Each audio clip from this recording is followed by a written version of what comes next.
ఈ ఎంసెట్ లేదా ఎఫ్సెట్లో మంచి ర్యాంక్ రాని విద్యార్థులకు బెస్ట్ ఆల్టర్నేటివ్ సిఏ కోర్సులు అడ్మిషన్లు జరుగుతున్నవి. నారాయణమూర్తి అందరూ అంటే చిన్న హీరోలాగా రామారావు గారు మెయిన్ క్యారెక్టర్. అందులో ఆల్రెడీ మీరు ఆయన విశ్వరూపం చూస్తున్నారు బయట. అవును అన్ని సినిమాల్లో మామూలు కాదు. ఆయన అంటే ఏంటో ముందు భయం, ఆయన దగ్గర వెళ్ళడానికి భయం ముందు. కానీ ఆయన తర్వాత పరిచయం అయ్యి అలవాటు అయిన తర్వాత ఆయనంత సరదా మనిషి ప్రపంచంలో ఎవరు లేరు. బయటికే గంభీరం. ఒక సీన్ ఆయన అంటే రామారావు గారు కాలేజీ వదిలేసి వెళ్ళిపోయి సెండ్ ఆఫ్ అది అంటారుగా ఆ పార్ట్ ఇస్తున్నారు. అందరు డైలాగులు ఒక్కొక్కటి చెప్తున్నారు. నాకేమో డైలాగులు ఇవ్వాల. అందరికీ డైలాగ్ రాసి ఇచ్చేసారు. నాకు టెన్షను, ఈడు నాకు డైలాగ్ ఇవ్వలేదు.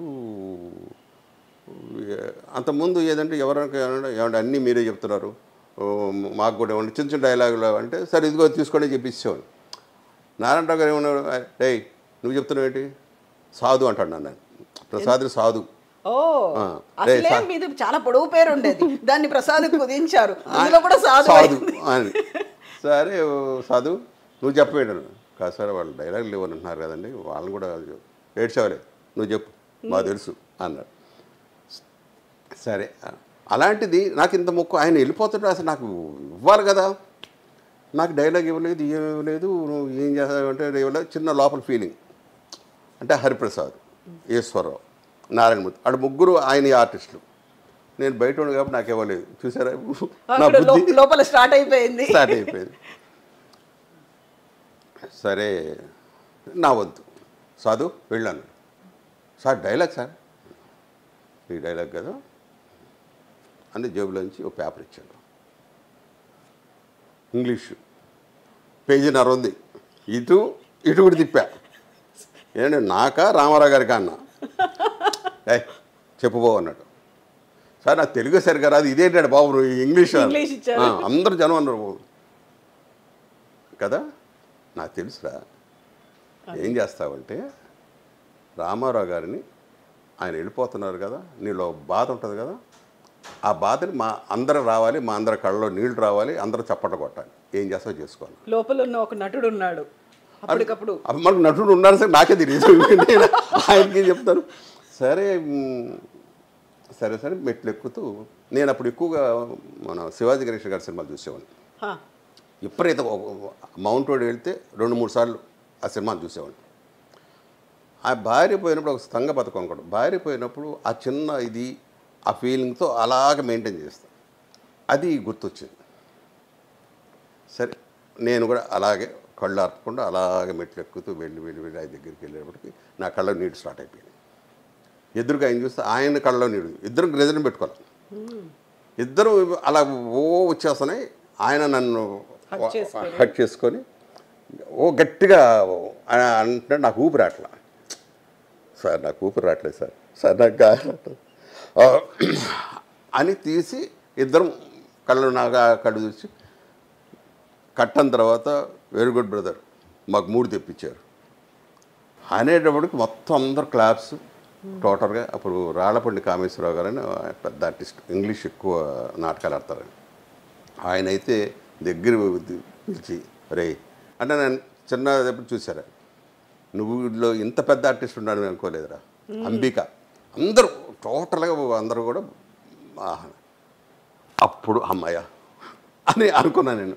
నారాయణ గారిని ఒరే పాస్ అయిపోయేవారా, ఓకే నువ్వు ఏ వేషాలు వేసుకోవచ్చు ఇక నువ్వు అని ఆయన.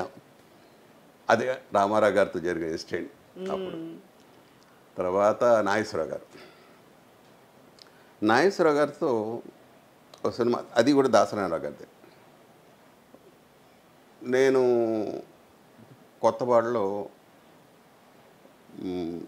బెస్ట్ హీరోగా అప్పుడు 73లో దగ్గర 7-8 హీరోలు వచ్చాం. బెస్ట్ హీరోగా నేను వచ్చాను. పాత వాళ్ళు అక్కడే నాగేశ్వరరావు గారు వచ్చారు. గీత ఫస్ట్ సినిమా నాది. అప్పుడు నాగేశ్వరరావు గారు స్టేజ్ మీద వస్తుంటే నేను కారు మీద కడేసి కూర్చున్నా. నాకు తెలీదు అంటే అంత గొప్ప ఆయన ఈయన లేవాలి అన్నది కూడా నాకు తెలియదు. అంటే గర్వం అని అది అయ్యి ఉండొచ్చు, అది కూడా తెలియదు. ఏం చూసుకుని గర్వం, కానీ లోపల భయం అన్నమాట, లేవాలా లేచి కూర్చోవాలి అన్నట్టుగా ఉండింది నా పరిస్థితి. ఆయన ఇలా అంటే చూపులు ఉంటాయి కదా, ఆయన చూపులు వెళ్ళిపోయారు. లోపల నాకు పిగుతుంది, అది గుర్తొచ్చింది ఆయన ఇన్స్టెంట్. సరే ఫస్ట్ రోజు ఆయన రాగానే కాళ్ళకి నమస్కారం పెట్టాం. ఏయ్ నా దగ్గర ఇలాంటివి ఉండవు, అక్కడ పెట్టుకోండి అన్నాడు. సార్ మీరంటే గౌరవం, మేము మాకన్నా వయసులో మీరు పెద్దవాడు, మేము చిన్నవాళ్ళం, ఎందుకు పెడతా ఉన్న దండం?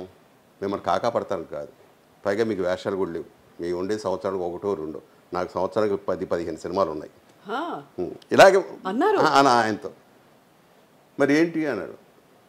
ఈ ఇన్సిడెంట్ జరిగిందండి, అప్పుడు కూర్చున్నాను, అప్పుడు తప్పు చేశాను, ఆ తప్పు ఇప్పుడు సర్దిద్దుకున్నానండి.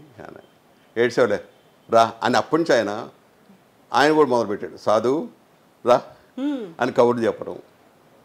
ఆయనతో అలా జరిగిపోయింది, అదొక ఇన్సిడెంట్. ఇంకా కృష్ణ గారు నిజంగా దేవుడు. ఎన్నెన్నో కథలు ఆయన మీద దేవుడిని ప్రతి ఒక్కరు అంటారు. నన్నైతే వాళ్ళ పియ్య ఒకడు, మూర్తి అని ఒకడు ఉన్నాడు. ఏం పెట్టావే ఆయన కృష్ణుడి వేషం వచ్చినా కూడా ప్రసాద్ బాబుని ఏమంటాడేంటి, అలా ఏ మందు పెట్టావా అనేవాడు. నేనేంటంటే ఫస్ట్ సినిమాకే ఎలాగ ఉండాలో అలాగ మామూలు ఎలా అనేవాడిని. ఆయన పెద్ద ఈ నమస్కారాలు ఇవన్నీ ఉండవు, నేను అలాగే వెళ్ళిపోయాడిని. అది దొంగల బేట త్రిమూర్తి ప్రొడక్షన్లో సైడ్ విలన్ క్యారెక్టర్. ఫస్ట్ రోజు చూసి ఆ సాయంకాలమే పొద్దున 14 నుంచి నాకు కబురు, ప్రసాద్ బాబుని పిలవండి, ఆ వేషానికి అతను పెట్టండి.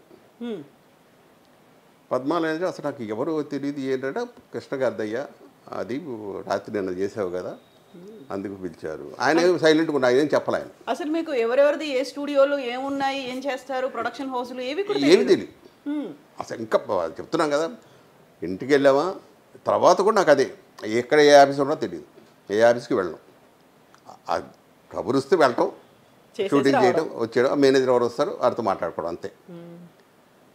కృష్ణ గారితో శభాష్ బేబీ వాళ్ళ పద్మాలయ వాళ్ళదని మెయిన్ విలన్ వేషం, దాంట్లో చాలా మంచి పేరు వచ్చింది.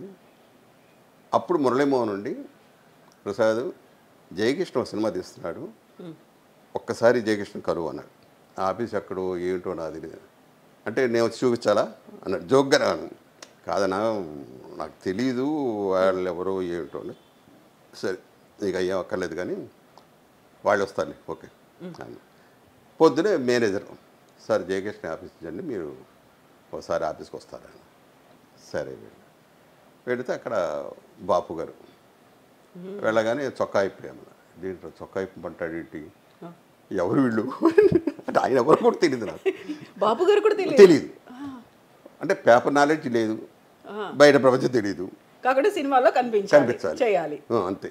హీరో అయిపోవాలి ఓహో అని కాదు, సినిమాలో కనిపించాలి, ఇంత వేషమైనా ఓకే కనిపించాలి అన్నదే మెయిన్. హీరో అవ్వాలనేది లేదు, అది లేదు. అబ్బి అంత ఇది మనకుందని నాకు తెలియదు, వద్దు అన్నదే. ఏదో వచ్చామా 4-5 వేషాలు తీసుకుని వెళ్ళిపోయాం అంతే. సరే తీయమని సార్ చొక్కా ఇప్పాను, నువ్వు పో అన్నాడు. ఏం చూసారు, చొక్కా ఇప్పమన్నాడు, ఇప్పాను, చూసాడు, పో అన్నాడు. యాక్టర్ కావాల్సింది డైలాగ్ చెప్పాలి, అసలు ఏ డైలాగ్ అన్నది అసలు అడగడ వెళ్ళిపోయాను. కన్ఫామ్ అయ్యా నువ్వే భీముడు అని ఒక క్యాసెట్ ఇచ్చారు. భీముడు అంటారు ఏమిటని అనుకున్నా. సేవడు అసిస్టెంట్ డైరెక్టర్ని అడిగా, ఏంటయ్యా ఇది అంటే, పెద్ద వేషం ఇది కృష్ణరాజు గారు వేయాలనుకున్నారు, దీనికి ఒక పాట కూడా ఉంది అని నాకు భయం పట్టుకుంది. ఈ క్యాసెట్ ఏంటన్నా, ఇది కన్నడంలో తీశారు, ఇది చూసామంటే నీకు ఒక ఐడియా వస్తుంది. సర్లే అన్నాను, అది చూడాలి పక్కన పడేశాను. నాకేంటంటే ఒక అతను చేశాడు ఓకే, బ్రహ్మాండం చేసి ఉండొచ్చు, కానీ చూస్తే డెఫినెట్గా అతని టైపు కాపీ కొడతానా లేదు నేను చేసుకోవాలా కన్ఫ్యూజ్ అయిపోతాను. ప్రతిసారి కంపారిజన్ అనేది చూసుకుంటారు మీరు, అంతేగా మరి అన్నప్పుడు వద్దు అని మనసులో అనుకొని చూడాల. వీళ్ళు అడిగారు చూసావా చూసానండి నేను.